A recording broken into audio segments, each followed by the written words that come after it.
দয়া করিয়া এখানে প্রস্রাব করিবেন না, এখানে প্রস্রাব করিলে 20 টাকা জরিমানা। দেখেন, এই কথাটা বলে এখানে একটা ফেস্টুন টানানো আছে, কিন্তু তারপরেও কিছু মানুষ এখানে প্রস্রাব করিতেছে।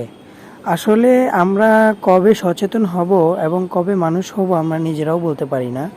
যেখানে সেখানে আমরা এরকম আমাদের যদি প্রস্রাবের স্থান বানিয়ে ফেলি, তাহলে অবশ্যই বিষয়টা খারাপ। দেখতে পাচ্ছেন যে এটা একটা রাস্তার এরিয়া, এখানে সচরাচর মানুষ চলাফেরা করে। কিছু মানুষের কারণে প্রত্যেকটা মানুষেরই এই গন্ধ পোহাতে হয় এবং কি এই গন্ধের যা যন্ত্রণা সহ্য করতে হয়। দেখতে পাচ্ছেন যে ভদ্রলোকটা এসে এখানে বসে পড়েছে রিস্কাটা থামিয়েই।